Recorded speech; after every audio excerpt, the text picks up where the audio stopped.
Semana passada a gente viu o Salmo 27, que o tema principal foi não ter medo, né?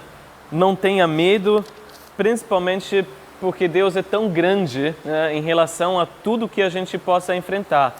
Se a gente compara o Senhor com qualquer coisa, Ele é como, vocês lembram, aquele super trunfo, né, que em todas as categorias vence.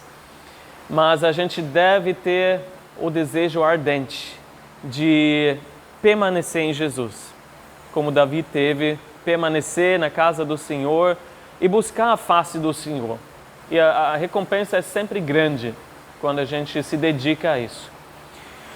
Hoje no Salmo 30, a gente vai falar sobre a nossa percepção de tempo, né? Ela é bem distorcida, né? bem louca, na verdade, como a gente percebe o tempo passar ou não passar, né? Quando a gente está no momento de sofrimento, parece que o tempo parou, né? Parece que o tempo não passa. Se você está no meio de dores, de tristeza, de pandemia, né?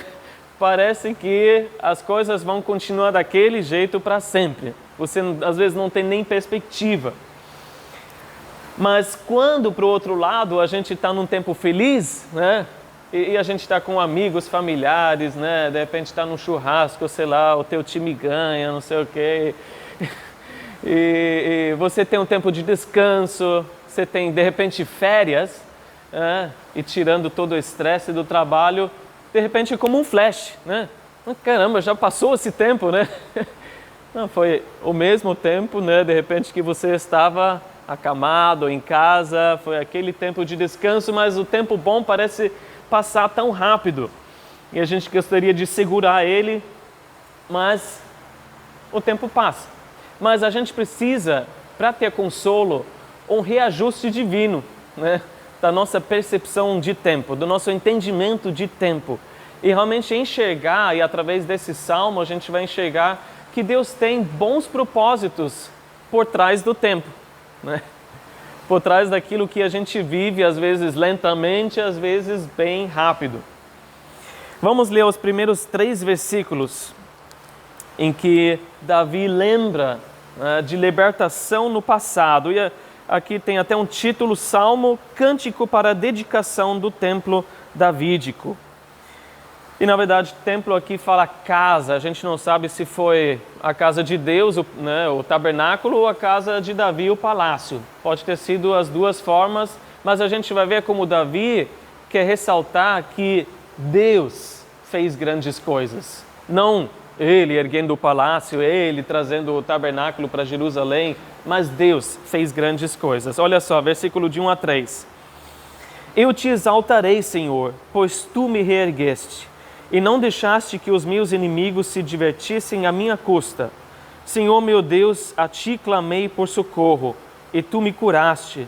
Senhor, tiraste-me da sepultura, prestes a descer a cova, devolveste-me a vida. Davi, começando esse salmo, faz questão, né, de se lembrar da libertação do passado. Ele se lembra da graça que ele experimentou em todos esses anos de vida, tudo que ele passou. De certa forma, quando a gente vê a vida de Davi, ele ficou caído certas vezes, né, passando por vales, mas foi Deus que o reergueu, né? Ele ficou cercado de inimigos muitas vezes, foi Deus que o libertou. Ele ficou doente, mas foi Deus que o curou, né? Ele ficou até correndo perigo de morte, muitas vezes, mas Deus o sustentou e Deus o devolveu à vida. Por que tudo isso aconteceu? Porque, versículo 2, Davi clamou. Porque Davi estava sempre em cooperação com o Senhor, né? Um companheirismo, um diálogo constante. E a gente sabe que a oração tem poder, né? A oração faz toda a diferença na nossa vida. Aliás, a oração é o nosso combustível para continuar, né? É o nosso pulmão que nos deixa vivo e conectado com o Senhor. E se a gente passa por um momento difícil, né? E a gente fica reclamando, a gente só acaba vendo o que um espírito deprimido consegue fazer. Se a gente está na dificuldade e a gente começa a lutar com as nossas forças, a gente consegue até onde a força humana nos leva. Mas se a gente ora, a gente vê o que Deus pode fazer. E isso que todos nós precisamos. A gente precisa ver o que Deus pode fazer, principalmente nesses tempos que a gente está vivendo. E isso é só com a oração. Cada um de nós tem o seu testemunho de vida e o seu testemunho de 2020, né? Que acho que para todos não foi o melhor ano, né? Não foi um ano fácil. Mas é importante, como Davi começa esse salmo, se lembrar o que aconteceu e fazer a questão de não esquecer isso. Porque para muitos, né, se a gente lembra de 2020, é aquela coisa apaga da memória, né? Desde o começo da pandemia, nossa, esse daqui vai ser o grande gap, né? A lacuna vazia da minha vida, é melhor tirar isso da minha memória, né? Vamos esquecer aquilo que aconteceu, mas a gente precisa lembrar o que foi, de onde o Senhor nos tirou. Mesmo que pareça um sonho ruim, né, que a gente ainda está acordando meio o que aconteceu, mas a gente precisa se lembrar, mas o que Deus fez em 2020, no meio, né, da confusão e das coisas ruins. Quais foram os vales emocionais ou financeiros de onde Ele me tirou e reergueu? Né? Quais foram as minhas condições, talvez difíceis de saúde, talvez realmente doença, né? De onde Ele me tirou e curou? Quais foram as situações que talvez me colocaram em risco de vida? Eu estava lembrando e lendo de um britânico que ficou 209 dias no hospital com Covid e saiu vivo. Imagina o testemunho de vida de uma pessoa assim, à beira da morte. Qualquer dia podia morrer, mas o Senhor sustentou essa vida por 209 dias. Acho que o maior tempo, né, de alguém que nessa pandemia ficou em hospital e saiu vivo. Mas Davi faz questão de lembrar, Tu, Senhor, né? Tu me reergueste, Tu me tiraste, Tu me curaste, Tu me devolveste a vida. Foi o Senhor, foi tudo obra do Senhor. Deus nos manteve vivo, né? Estamos aqui hoje pela graça do Senhor, Ele nos manteve vivo, dando esperança, né? Muitas vezes imunidade, né? e força para continuar. Deus ouviu as nossas orações em 2020, né? Sem dúvida. Talvez não da forma como a gente queria, né? Ter as nossas orações respondidas, porque todo mundo clamou, Deus, tira logo esse vírus, né? Tira esse vírus do mundo o mais rápido possível. Ainda está aí, mas Deus ouviu as nossas orações e respondeu de outra forma. Ele nos sustentou. Ele nos deu força para continuar. E Ele quer nos restaurar de forma completa. Porque a vontade do Senhor não é apenas, né, tirar aquilo e nos dar uma tranquilidade. É muito maior do que voltar ao que era antes de março de 2020. Então, Deus fez tudo isso e por isso Davi fala no versículo 4 que Deus merece louvor. Vamos ler os versículos de 4 e 5. Cantem louvores ao Senhor, vocês, os seus fiéis, louvem o seu santo nome, pois a sua ira só dura um instante, mas o seu favor dura a vida toda. O choro pode persistir uma noite, mas de manhã irrompe a alegria. Ele fala, o Senhor é digno de louvor por todo o favor que a gente recebeu. Ele então chama todo mundo, né? E a gente precisa chamar um ao outro. Gente, vamos louvar o Senhor, né? No momento assim, no domingo, em casa, vamos lembrar de louvar o Senhor. Quem? Os seus fiéis, os seus santos, né? Nós que já experimentamos e recebemos a sua salvação, que nós submetemos a Ele, porque em primeiro lugar foi o Senhor que nos libertou, foi o Senhor que nos livrou de tanta coisa. Então, obviamente, Ele não é digno de louvor por causa de tudo que Ele já fez, primeiro, mas muito antes do que isso, do que aquilo que Ele fez, aqui fala, vamos louvar o seu santo nome. Só Deus é santo, eterno, é perfeito Criador. E por isso Ele merece o louvor. Toda a criação deveria louvar a Ele, né?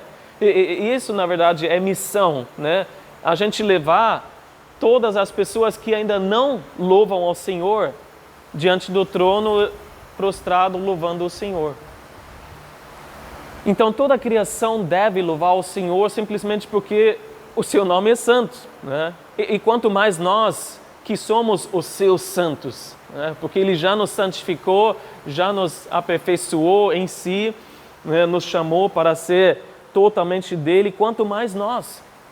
E se nós vemos que Ele continua entronizado, que Ele continua governando soberanamente, né? Ele é digno de louvor.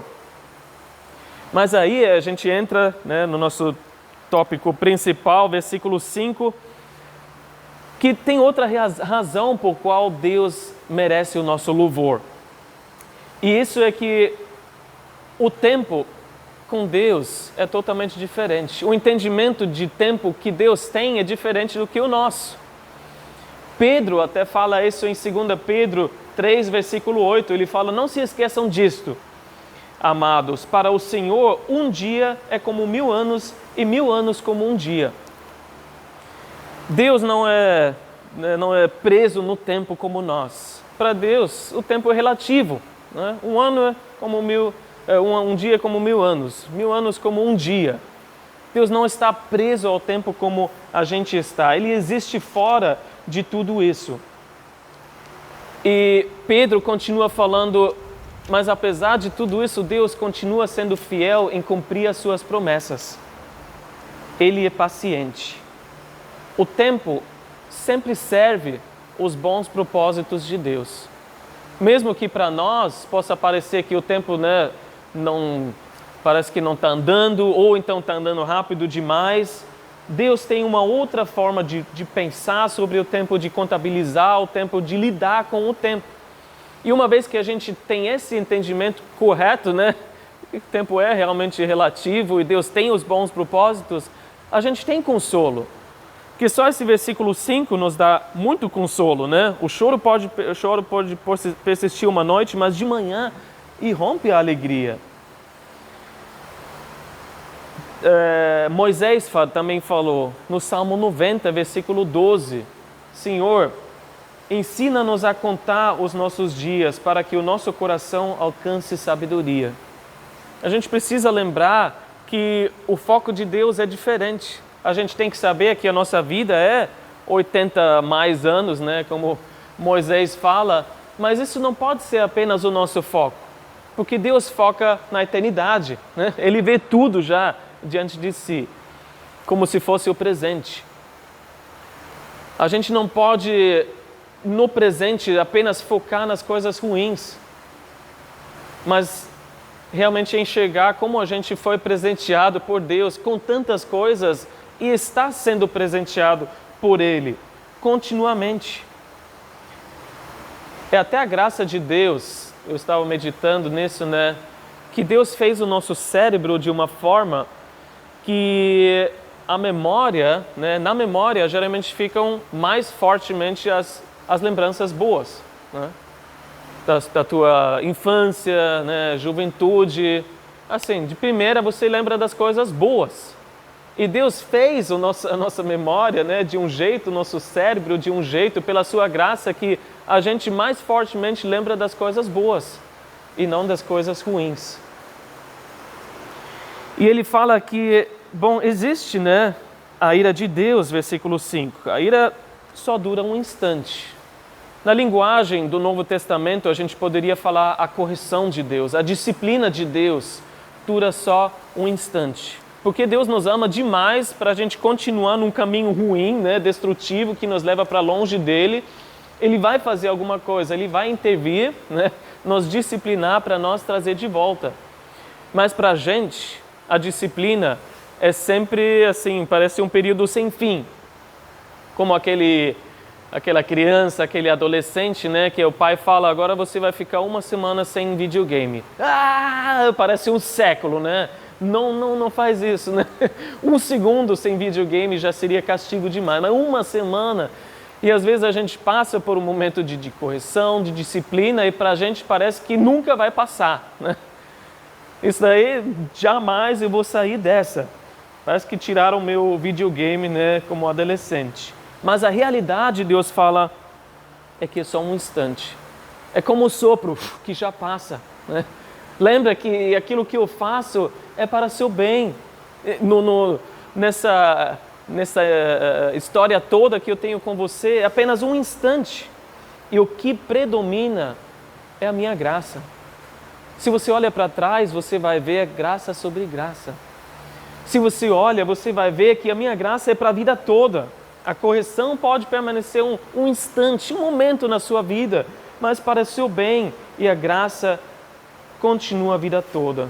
Deus é tão longânimo com as nossas falhas, tão paciente em corrigir os nossos erros, mas a gente não é paciente, né? E por isso a gente fica assim, já ansioso para sair logo de um tempo que não é tão agradável, e a gente tem até a expectativa que essa situação deve continuar para o resto da vida. Mas Deus fala, não, para o resto da vida, para toda a sua vida, é a minha graça sobre você. Hebreus 12:11 nos lembra que nenhuma disciplina parece ser motivo de alegria no momento. Ninguém quer receber disciplina, porque naquele momento parece algo ruim. É sim tristeza, mais tarde, porém, produz fruto de justiça e paz para aqueles que por ela foram exercitados. Deus tem um bom propósito se Ele disciplina a nós, ou se Ele está fazendo algo num nível maior com o mundo inteiro e a gente faz parte daquilo, né? Nunca é motivo de alegria no momento em que acontece, mas a gente tem que lembrar que tem bons propósitos através disso. E se a gente olha para a segunda parte, né, o choro pode persistir uma noite. Para Deus, a contabilização do tempo é diferente. Para Ele é como de um dia para o outro. Para Ele, esses momentos, essa realidade divina, né, do tempo, as coisas podem mudar como da noite para o dia. É tão rápido assim. E a gente tem as noites na nossa vida, né? A gente passa, e se não passou, ainda vai passar por noites escuras, que a gente não vê nada na nossa frente, né? A gente nem vê a luz no final do túnel. Parece que as trevas estão, né, vencendo na nossa vida. Parece que a gente não vai para frente. Parece que o frio da noite chegou. E talvez um ou outro já tenha passado um inverno espiritual, né? Que parece que você não está crescendo. Parece que esse inverno não passa. Quando a primavera vem, não tem nem sinal. E o desespero começa a tomar conta de nós, né? E a gente fica assim, apavorado, o que vai acontecer? E aí, vem os momentos até de tristeza, como diz aqui, né? O choro pode persistir. A tristeza vai na nossa vida, a gente tem o choro mais como nosso companheiro, né? E Davi passou por isso, Salomão passou por isso. Salomão falou, há um tempo de chorar. Jeremias até escreveu um livro inteiro que se chama Lamentações, né? Chorou todos os capítulos da vida do livro de Lamentações. Davi escreveu no Salmo 6, eu estou exausto de tanto gemer, de tanto chorar, inundo de noite a minha cama, de lágrimas encharco o meu leito. Os meus olhos se consomem de tristeza, fraquejam por causa de todos os meus adversários. Então Davi passou por isso, Salomão, né? Todos já passaram por isso. E se você passa por isso, você teme que você não vai ver mais dias alegres, né? Será que essa dor vai passar? Será que essa adversidade vai passar? Será que eu vou conseguir dar risada de novo? E a gente tem amigos muito, né, queridos, alguns de vocês conhecem, que há uns 4 anos atrás tiveram gêmeos e um deles morreu, né? E esse irmão é super divertido, né, super alegre, e passaram por um tempo de, né, lamento, de tristeza, e a gente ficou até pensando assim que foi forte, né, o que eles passaram. Será que eles vão conseguir dar risada de novo como era antes, né? Assim, zoando, tirando sarro um do outro, né? Será que... Mas hoje Deus restaurou, né, essa família. Claro que sempre vai ficar a dor, né, por ter perdido um filho, mas eles são as pessoas mais alegres, né, novamente. E isso pode acontecer só com o Senhor e por causa do Senhor. A alegria vem novamente. E quando? No próximo dia já. Né? Às vezes literalmente, às vezes você pode dizer logo em breve, né? A alegria vem. É tão surpreendente que você mal esperava, mas a alegria irrompe. É como a noite que vai passando e vem a alvorada, né? Essa luz da manhã irrompendo a noite, como o sol, né? Que de repente enche as colinas, né? Com a sua luz, que vem irrompendo mesmo a noite. E que a luz do sol, geralmente, se você já passou, sei lá, no interior, alguma coisa assim, parece mais forte, principalmente depois de uma noite de tempestade, né? Você pode até ver o estrago, né, de repente, de uma ventania, o que for, mas o sol vem e rompe, né, aquela situação que você talvez ficava trancado em casa. E o coração pesado fica mais leve. A tristeza se torna em alegria. Se a gente pega essa imagem aqui, a gente vê o choro como um visitante, né? Que bate na sua porta, ó, eu vou entrar agora, se você quiser ou não. E aí se estabelece, mas só por um momento. É um visitante momentâneo, que pode até ficar uma noite, mas logo de manhã, né, o dono da pousada fala, ó, não vai ter nem café da manhã, pode sair. E antes do sol nascer, esse choro já bate perna e tem que ir embora. E quem entra e quem fica como hóspede permanente é a alegria. A alegria permanece na nossa vida. É isso que Deus deseja fazer em nós e através de nós. E aí versículos 6 e 7 nos falam de um momento que Davi aprendeu isso. Ele fala, quando me senti seguro, disse, jamais serei abalado. Senhor, com o teu favor, deste-me firmeza e estabilidade, mas quando escondeste a tua face, fiquei aterrorizado. A nossa tendência sempre é, quando a gente está bem novamente, é de esquecer do Senhor, né? A gente está tranquilo, nossa alegria chegou, as coisas mudaram. A gente esquece as lutas, a gente esquece das lágrimas, né? Das súplicas e orações que a gente fez nas adversidades. E a gente pode até sentir uma falsa segurança em nós mesmos, não é? Quando você está tranquilo, passou tudo, você se sente seguro. Você pode até se tornar autossuficiente e prepotente, né?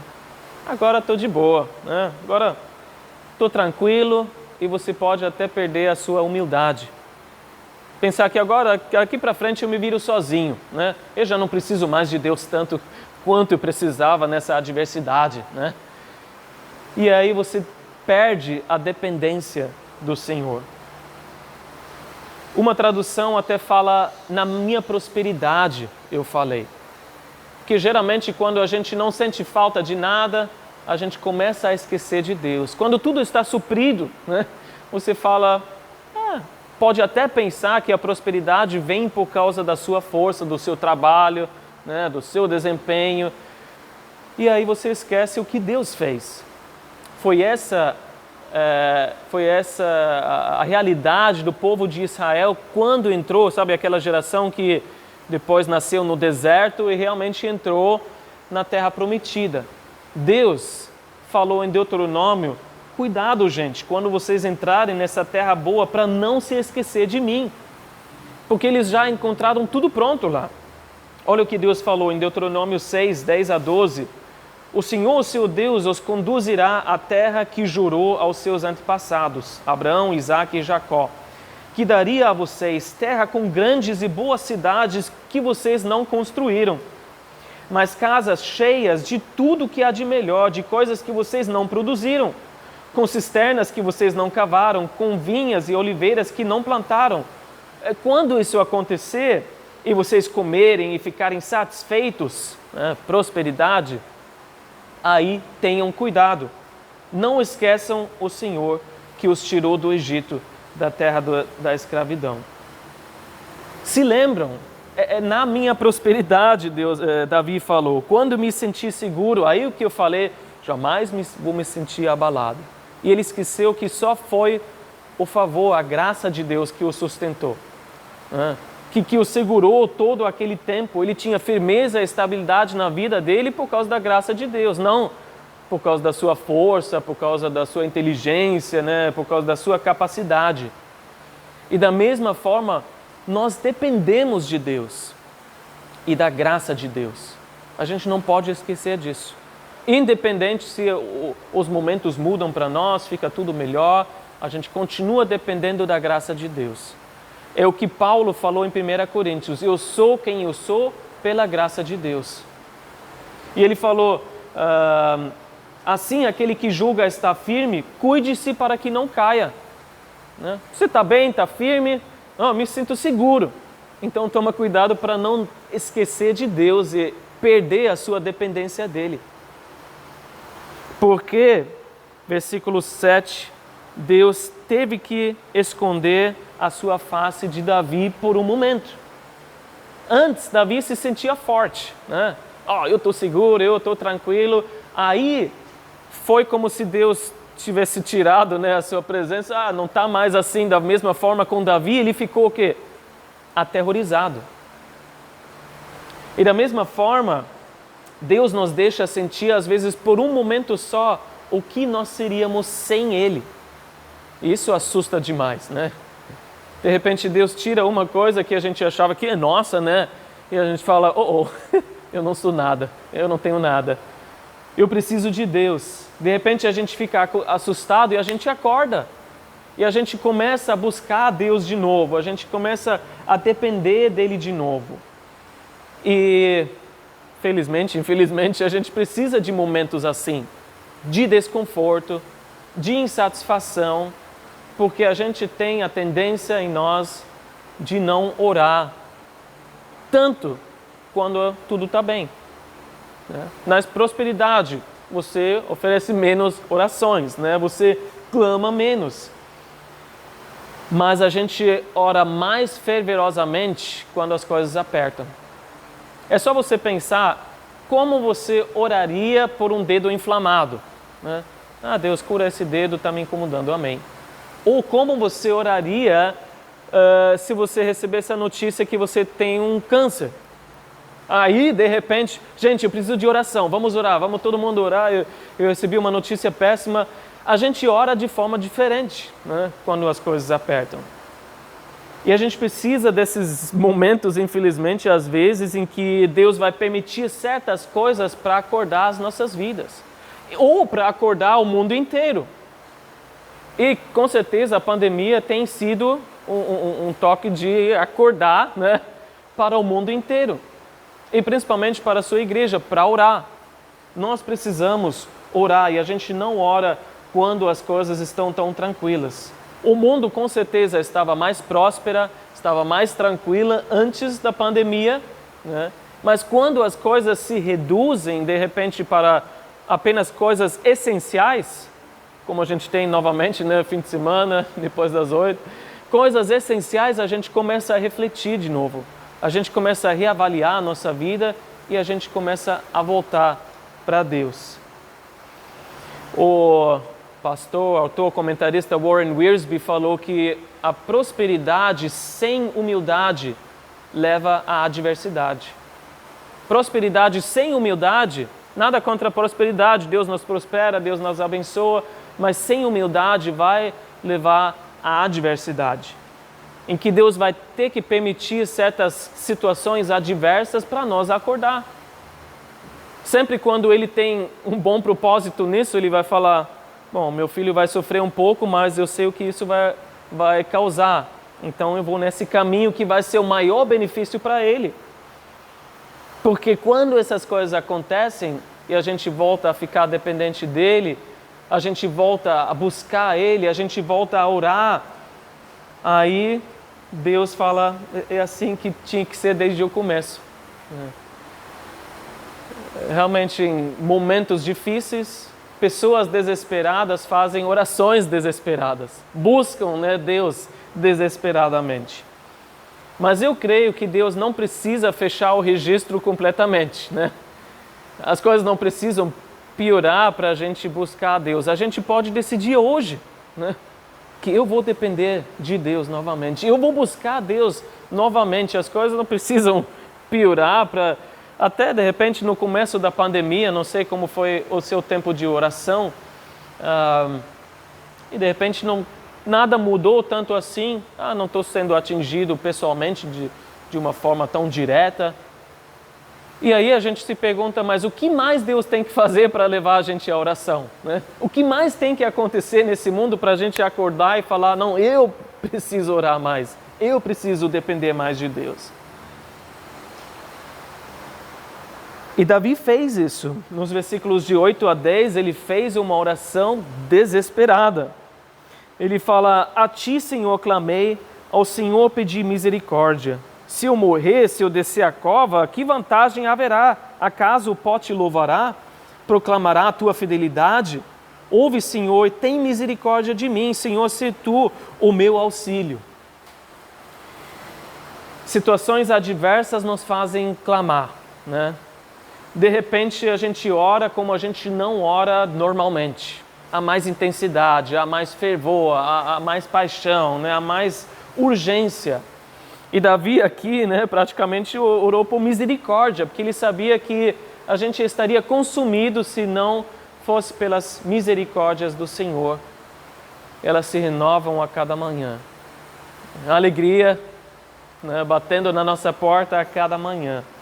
Mas ele fez uma oração incomum, né, aqui, que se a gente faz uma leitura assim da atitude que aparentemente a gente vê em Davi, a gente até repreenderia ele, né? Davi, essa atitude não está tão legal. Você está se achando um pouco demais aqui, né? Para Deus segurar, né? Te deixar vivo. E a gente pode até pensar, ou pode até soar um pouco como soberba, né? Como se Deus estivesse precisando dele, né?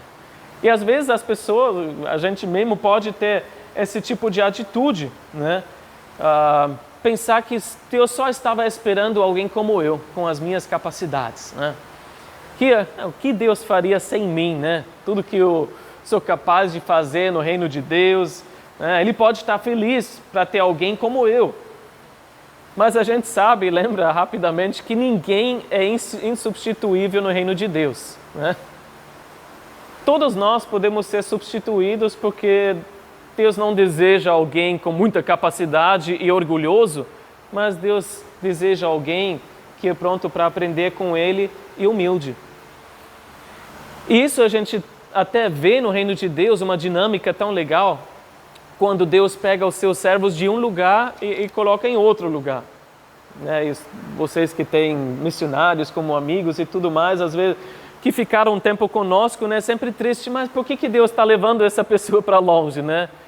Mas a gente entende que essa pessoa não está fixo, né, num lugar só. Mas é o reino de Deus. Ele transfere as pessoas como Ele deseja e faz outras pessoas, né, levanta outras pessoas para fazer esse trabalho. Isso deve ser, né, em qualquer função que a gente tiver no reino de Deus, o nosso alvo de trabalhar a fim de que a gente se torne substituível e obsoleto até, né, no lugar onde a gente está. Trabalhar tanto ensinando os outros a fazerem o nosso trabalho, para que no dia que o Senhor quiser chamar a gente para uma outra coisa, já tem alguém aqui para fazer o meu trabalho, né? Não vou fazer a falta. Aliás, eu não vou perder, em aspas, uma posição que eu tenho. Eu vou ser simplesmente transferido e Deus vai continuar o seu reino com as pessoas que estão dispostas e disponíveis. E assim que tem que ser. Deus sempre tem uma outra tarefa para nós. Nunca falta coisa para fazer no reino de Deus, né? Então, infelizmente, essa mentalidade que às vezes as pessoas têm, não, ninguém pode chegar perto de mim, né? De repente vão tirar a minha posição no reino de Deus. É bobagem, né? Porque ninguém é insubstituível. Mesmo assim, a argumentação de Davi faz sentido, né? É lógica. Só enquanto a gente está vivo aqui na terra, Deus pode cumprir a sua missão através de nós. se a gente estiver morto, né, após a morte, a gente não vai proclamar coisa alguma para ninguém, né? A gente vai estar com Ele, não vai voltar para a terra, não vai gritar de cima lá para baixo, né? Não, é enquanto a gente está vivo. Em outras palavras, então, ele falou: Senhor, me deixa viver e eu vou me dedicar totalmente a servir a Ti.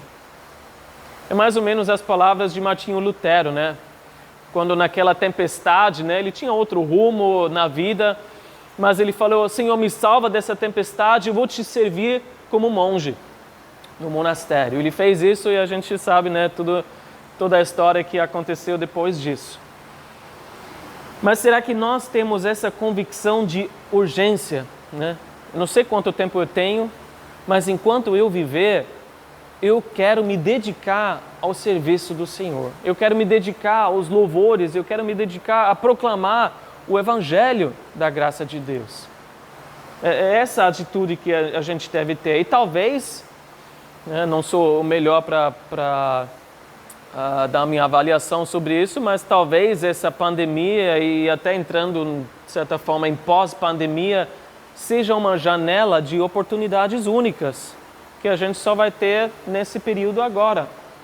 E Deus espera que a gente fale: eis-me aqui, Senhor, me usa agora, mesmo nessa limitação que a gente vive, mas talvez surja uma oportunidade que eu só tenho nesse período. É uma janela de oportunidades que a gente vê, inclusive no mundo inteiro, muitas vidas se convertendo ao Senhor. E aí a gente chega no versículo 11 e 12, em que a gente vê o alívio por qual ele tanto clamava chegando. E ele fala, versículo 11: mudaste o meu pranto em dança, a minha veste de lamento em veste de alegria, para que o meu coração cante louvores a Ti e não se cale. Senhor meu Deus, eu te darei graças para sempre. A hora de respirar fundo em alívio vai chegar. A hora em que o pranto, o lamento vão cessar, em que as experiências ruins vão se tornar memórias distantes, vai chegar para cada um de nós, se não já chegou, né? E o que vai ficar no lugar disso, Davi fala, é dança, né? É alegria. E se vocês já viram o povo judeu, né, até os dias de hoje, é um povo muito alegre, né, que gosta de dançar, gosta de cantar, assim, dança de roda, né, as pessoas dançando pelas ruas. É um povo assim, parecido com o povo brasileiro, mas talvez um pouco mais assim, né, ainda mostrando essa alegria através de dança e tudo mais. Se a gente vê até povos mais fechados, né, mais, vamos dizer, frios, quando a alegria vem, dançam. Os europeus, até os americanos, quando as guerras acabaram, espontaneamente, o que aconteceu? O povo foi para a rua dançar, se abraçar, festejar, porque a alegria faz a gente expressar a nossa alegria interna. E a dança é uma coisa interessante que, né, Davi fala disso também, que é algo que é natural se você é alegre. Você não consegue forçar uma pessoa a dançar se ela está triste, né? Mas a dança é aquela expressão de uma alegria interna, né? E você só expressa isso através dessa forma. Enquanto vestes de lamento, ou pano de saco, né, em outras traduções, é uma expressão de uma tristeza interna, né? É uma expressão de que você está em pranto por causa de uma tragédia, talvez um falecimento, uma tragédia nacional, ou até o arrependimento por causa de algum pecado, e essa tristeza, né? E por isso as pessoas, né, vestiam pano de saco antigamente. E se você então tira isso, é uma expressão de uma transformação interna, né? Você só expressa exteriormente: eu não tenho mais o motivo de lamento que eu tinha, isso não me atinge mais, pode até existir na minha vida ainda, mas isso agora não me atinge mais. O Senhor já transformou a tristeza em alegria. É algo que só o Senhor pode fazer. Ele transforma a tristeza em alegria. E aquilo que pode ter sido a causa de tamanha tristeza na nossa vida, Ele é capaz de transformar no motivo de alegria. E uma das maiores histórias disso, prova disso, acho que é o livro de Esther, que o inimigo, de Esther, do povo judeu, Amã, ele conspirou contra os judeus, conseguiu que o rei fizesse um decreto para estabelecer um dia em que todos que quisessem pudessem atacar o povo judeu no reino inteiro. E aí seria o fim, seria a destruição do povo judeu. Mas o que Esther fez? Enquanto esse decreto estava se espalhando, e a gente até vê a tristeza, porque em Esther 4:3 fala que em cada província onde chegou o decreto com a ordem do rei, houve grande pranto entre os judeus, com jejum, choro e lamento. Eles estavam devastados. O que a gente vai fazer agora? Esther, na posição que ela tinha, aproveitou essa posição, essa oportunidade, foi com coragem, diante do rei, e ela conseguiu, não que o rei mudasse o decreto, porque ele não podia, mas que ele fizesse um novo decreto, que os judeus pudessem se defender naquele dia mesmo. E o que aconteceu? Que Deus usou aquele dia não para permitir que o povo fosse destruído, mas para dar uma grande vitória para os judeus contra os inimigos. E aí a gente lê no livro de Esther, no capítulo 9, versículo 22, que eles falaram: pois nesses dias os judeus livraram-se dos seus inimigos. E nesse mês a sua tristeza tornou-se em alegria, o seu pranto num dia de festa.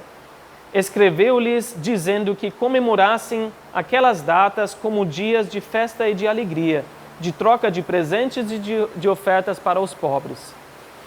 É a festa de Purim, que até hoje em dia tem, entre os judeus, que eles foram libertos naquele dia, porque Deus permitiu que o decreto fosse dado, que Esther fosse corajosa, mas ela precisava de um empurrão. A gente também lembra dessa parte. Qual foi o encorajamento do tio dela para ela? Ele falou: se você ficar calada nesta hora, socorro e livramento surgirão de outra parte para os judeus, mas você e a família de seu pai morrerão. Quem sabe se não foi para um momento como este que você chegou à posição de rainha. Deus levantou ela, e ela poderia morrer por entrar na presença do rei e pedir qualquer coisa fora do horário, sem ser chamado. Mas ela foi, porque ela entendeu que ela estava vivendo dias como este e não podia deixar essa oportunidade passar. E a gente vive em dias como estes, em dias de pandemia, em dias de uma sociedade dividida, em dias de uma violência que a gente não viu há muitos anos atrás. E a gente vai ter oportunidades e está tendo oportunidades únicas em favor do reino de Deus. E Deus quer agir. E uma vez que Deus age, a gente termina com isso no versículo 12, é impossível ficar calado. Uma vez que Deus começa a agir, a gente começa a louvar o Senhor, porque é tão maravilhoso quando o pranto se torna em alegria, quando Ele transforma vidas, quando Ele salva vidas. E a gente pode ser grato para todos sempre, como diz no final: eu te darei graças para sempre. Acho que hoje a gente não faz ideia de quantas ações de graça surgiram por causa desse ano atrapalhado de 2020, E ainda 21, porque as coisas não mudaram tanto. Tudo que a gente ainda vai ouvir na eternidade, daquilo que Deus fez e está fazendo e vai fazer através de todas as coisas ruins que a gente está experimentando. Deus está e vai tornar a tristeza em alegria, porque Ele tem um plano, que Ele não está preso ao tempo que a gente vive. Ele está fora disso, mas Ele vai usar o tempo, inclusive em nosso favor, se a gente está alinhado com os seus propósitos. A gente pode fazer parte desse plano. E a gente sabe que o tempo está curto, mas muitas coisas podem acontecer. Que a gente esteja alerta, e ciente daquilo que Deus já fez, nos já libertou, e que Ele está fazendo, né, nos restaurando para que Ele pudesse usar as nossas vidas também nesses momentos. Amém? Vamos orar. Senhor Deus, obrigado pelos Teus propósitos eternos. Senhor, por momentos, inclusive como este que a gente está vivendo, em que tudo que estava estável, Senhor, está sendo chacoalhado. E a gente vê as estruturas do homem, principalmente, Senhor, desmoronando, governos, economias, Senhor.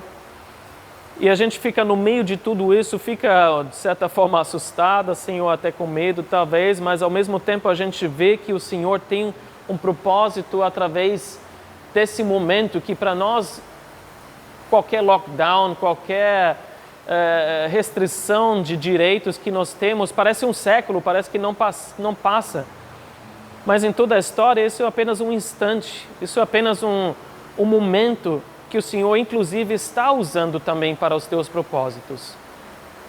E a gente lamenta todas as mortes, todas as pessoas, Senhor, que já se foram por causa disso e que estão sofrendo, Senhor, por causa de tantas restrições e tantas perdas, Senhor. E ao mesmo tempo a gente sabe que o Senhor pode fazer surgir das cinzas algo novo e pode transformar o pranto em dança e alegria. E essa é a nossa esperança, Senhor, que Tu podes fazer isso, que Tu queres fazer isso, Senhor, e que Tu queres incluir as nossas vidas, Senhor, nesses propósitos. Que a gente possa estar aberto, Senhor, para ser usado por Ti. Que a gente possa estar alerta, Senhor, e estar corajosamente disposta, Senhor, para dizer, eis-nos aqui, nós queremos enxergar essas oportunidades únicas e queremos dar passos de fé. Que o Senhor nos ajude, que o Senhor nos capacite, porque por nós mesmos, Senhor, nada podemos fazer. Mas em Ti, Senhor, somos mais que vencedores. Em Ti, Senhor, podemos fazer todas as coisas.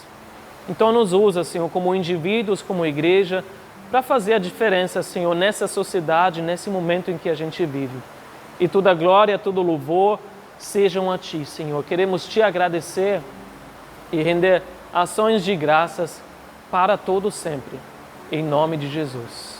Amém.